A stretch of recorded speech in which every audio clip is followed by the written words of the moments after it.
Police in Uganda say that they've not detained former presidential candidate Bobi Wine, but are only restricting his movements to prevent post-election violence.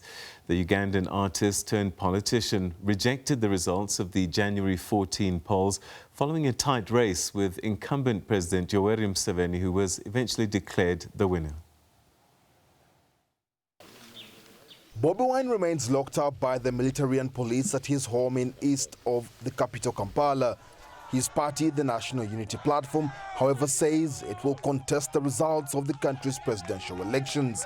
On Saturday, the Electoral Commission declared Yoweri Museveni the winner of Uganda's presidential race with 58.64% of the votes cast. Bobi Wine managed 34.83% of the votes. We secured a comfortable lead against General Museveni.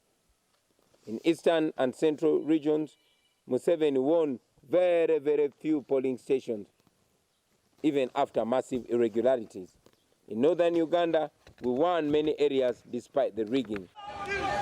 There was widespread violence leading up to the election and clashes between police and protesters. There had also been fears of post-election violence. The country has returned to normalcy after days of intense election activities. The election process has, however, rekindled debate of what kind of government Ugandans need over the next 5 years. Despite losing the presidential race, Bobi Wine's party won an opposition majority. But more than 20 government ministers lost their seats in parliament. These elections are actually very good. I'm very happy with them myself, because they are taking us into the realm of real politics of principles, and we shall do our part in terms of using this grown population of Uganda, which was only 14 million in 1986, it's now 46 million. So the issues are coming up, and we are very happy and ready to engage in the debate. In the debates. The election brought to light many key issues for Ugandans. Many will be keen on seeing better service provision in health and education. We want to see a better country. The hospitals still don't have medicines. The teachers don't get salaries. The roads, too, are not repaired. I want them to create jobs to my generation or to my fellow youths, and also to end corruption that is so rampant in this country. President Museveni says he will focus on fighting against land evictions and also bringing agricultural technology over the next term. Leon Sanyange, SABC News, Kampala, Uganda.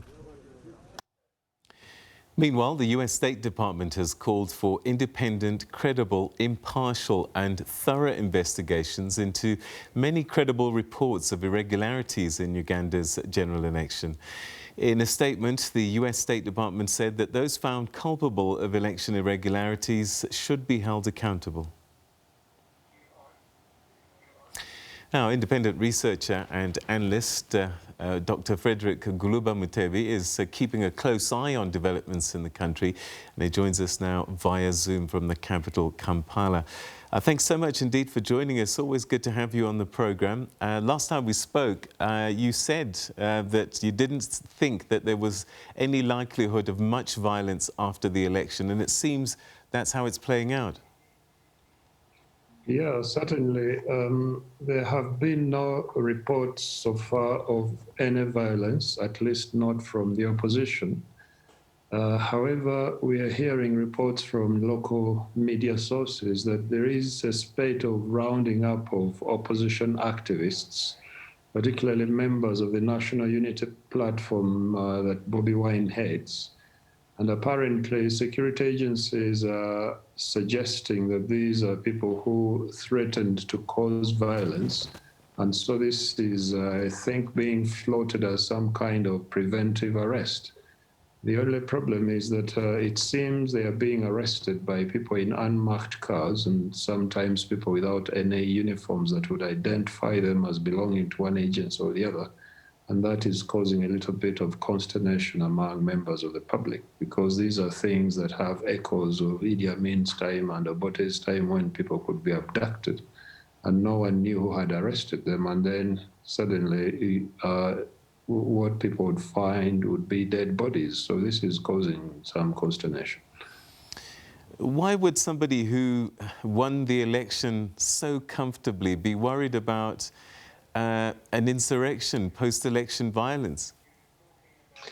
Well, this is puzzling everybody. We don't know whether the security agencies have fast and hard evidence that the people who are being rounded up from across the country have made credible threats of engaging in insurgency or violence of any kind.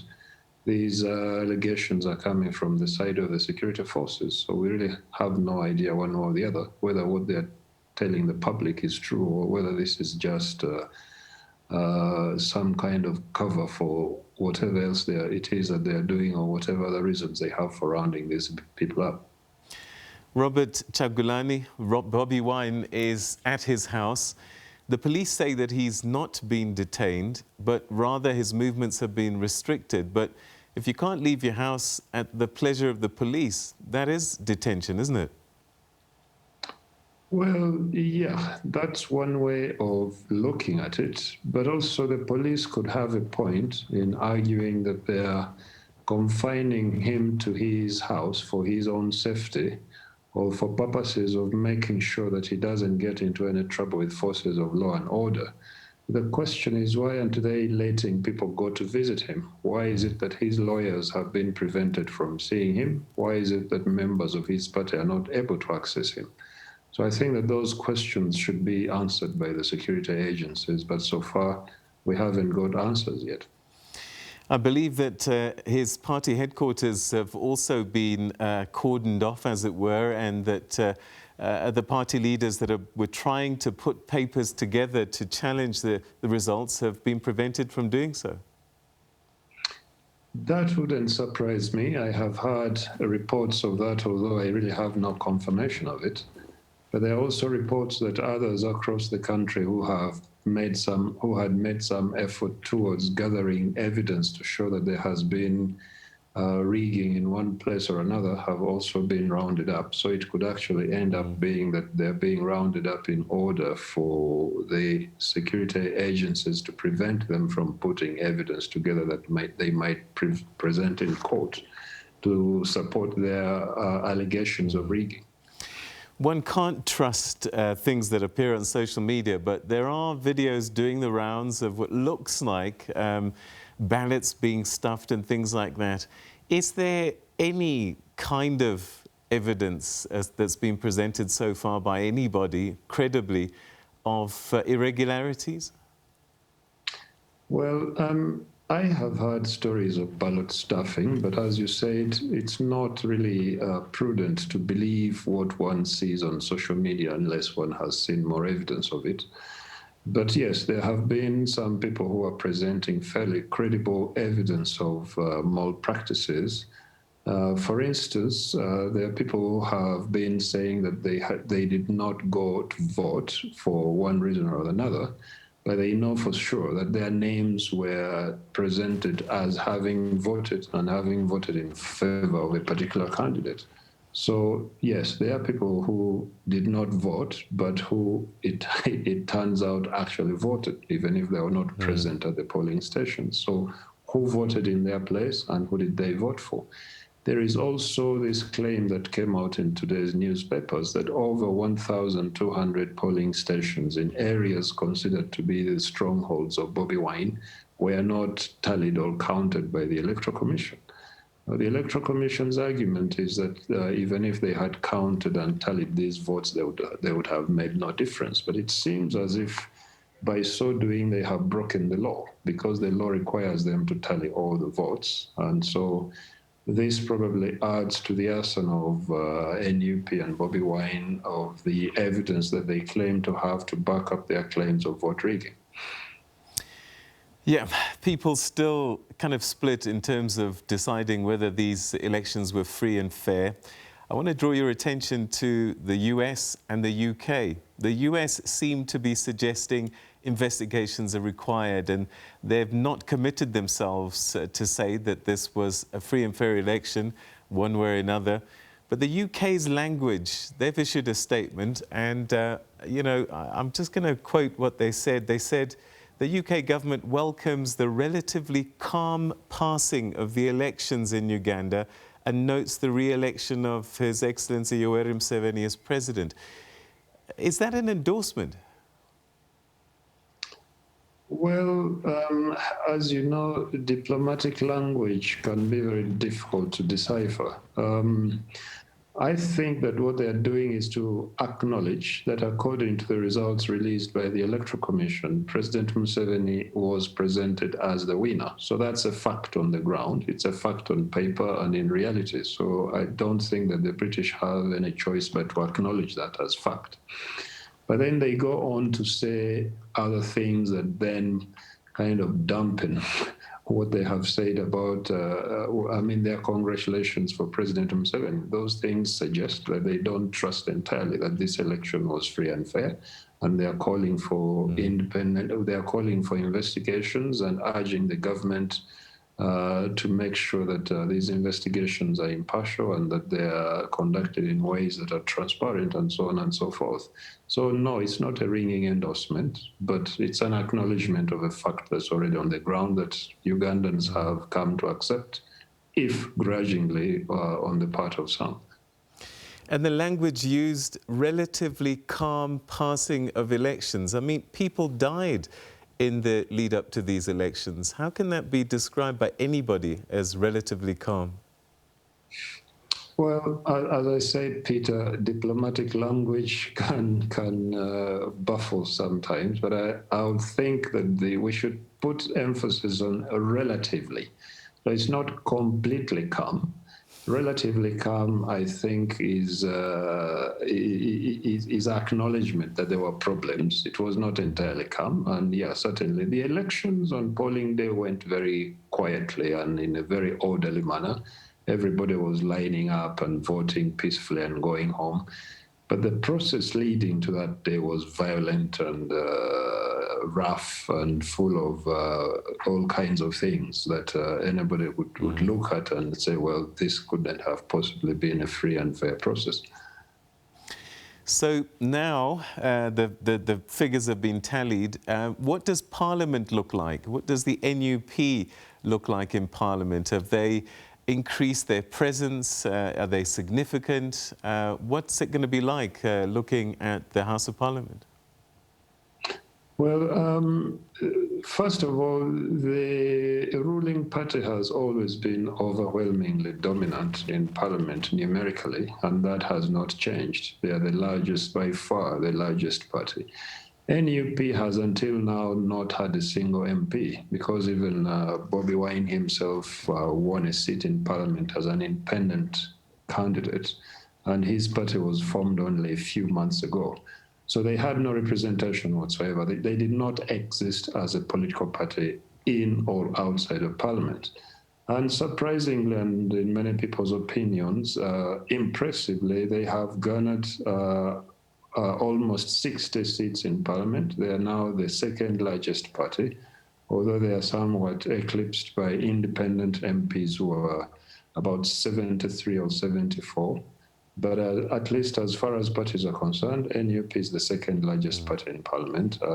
Seconded, the next largest has about 20-something MPs. So they are going to be the official opposition. And then I believe that some cabinet ministers have lost their seats. That's quite a thing, I guess. Yes, it's to be expected that when there is an election, some people will lose their seats, and it's never out of the ordinary that some big or prominent people will lose seats. But to have so many members of the cabinet lose their seats at the same time, some of them extremely, very, very senior, like the vice president, that has come as something, as a bolt out of the blue. So at least in central region where Bobi Wine comes from, almost the entire number of members of cabinet have been voted out of office. And I think that a lot of MPs of the ruling party have also been sent packing, many of them defeated by members of the NUP, others by other opposition groups. So the entire central region voted, first of all, for Bobi Wine, and then went on to vote almost all ruling party MPs out of parliament. So the central region is red, in that it's now really the bastion of NUP. One of the previous conversations that we had, you once described Ugandan politics as it's just NRM politics, essentially. Have things changed, do you think, now, with these independents plus the NUP? And we heard President Museveni say that this is the time for real politics. I wonder what he meant. I think that the NRM will remain dominant. I haven't studied the list of independent members of parliament carefully in order to gauge whether these are independent in name only, because what usually happens is that if somebody wants to run on the ticket of any political party and for some reason they don't succeed in getting themselves nominated, they can decide to run as independents while remaining members of that particular party that rejected their candidacy. So we usually have a lot of national resistance politicians running as independents, but once they are in parliament, they are for all practical purposes supporters of the ruling party. So I would reckon that out of the more than 70, at least 35 to 40 of those could be ruling party members or supporters or sympathizers, and only minority independents in the real sense of the word. So that would still preserve the dominance of the ruling party in parliament. And that, of course, does cause problems for the opposition parties because they can't marshal up enough numbers to promote the ideas or positions that they would otherwise have wanted to promote in parliament. So it leaves the ruling party pretty much fully in charge of controlling the agenda of parliament. All right. So essentially what you're saying is, as we were.